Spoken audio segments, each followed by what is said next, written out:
Henry Kissinger dead at 100. We was waiting for you to put up the breaking news. We'll be right back on Keep It P Podcast.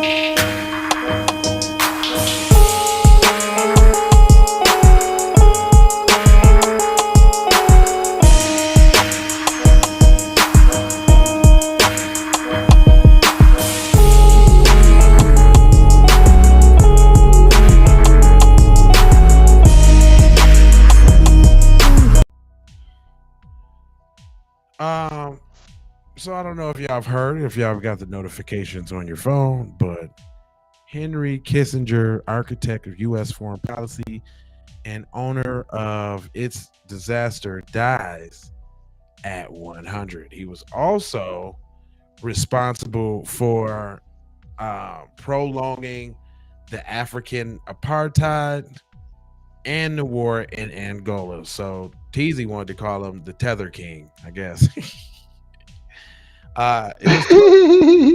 It says the men who sat down for dinner at the hotel. Hold on. That's not so much about him dying. Let me. I'm gonna make sure I'm gonna do the one about his dying because I just want to make sure that y'all knew about that.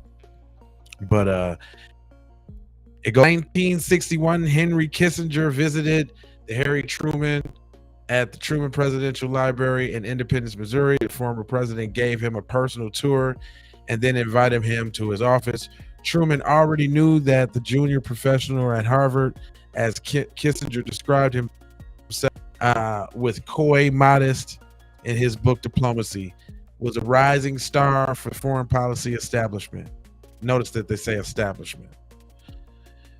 He directed study programs on foreign policy and nuclear weapons at the influential Council on Foreign Relations and served as a part-time consulate to the National Security Council, both during Eisenhower and administrations. Since Truman asked his advisors what he had learned from his government consulting experiences, as Kissinger recalled, he responded, "A standard Washington cocktail party wisdom." So that's all this talking about, chopping it up with when they get drunk, running your lives and all of that over some liquor.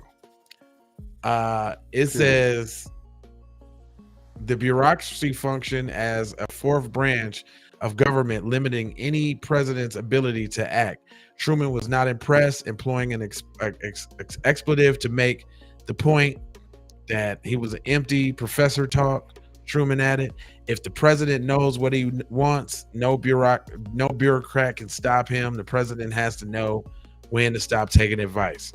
So basically, this was the white supremacist whisperer. That's what I'm getting. He was the white supremacist whisperer, and he was so revered because he knew how to stick it to the darkies.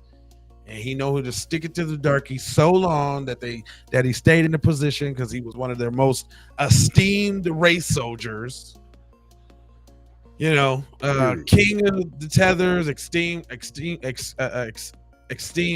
esteemed race soldier. He looks like a real bag of racist bones right there. Like all of them wrinkles in that skin. And that structure is because of all the racism that's been oozing out of him for years. And he held on to every little bit of his racist little breath until 100. And he died sighing nigga silently. Nigga. That's how he went out. Allegedly. Probably true. Honestly, but allegedly. Honestly, don't give a crap about him. Don't know about him, just wanted to get an algorithm. So thank y'all so much for joining along. I'm not going to hold you, but I'm going to hold you about. You know, I got 4 words. So you can go ahead and give me a subscribe for the vibes. Give me a like for the spy hike. Give me a comment your vomit. Give me some Share if you dare. If you care about getting black empowerment everywhere, and doing it on the platforms that we own, Jones, and just bring it on home. I got love, peace, blessings, and aloha. You already know how.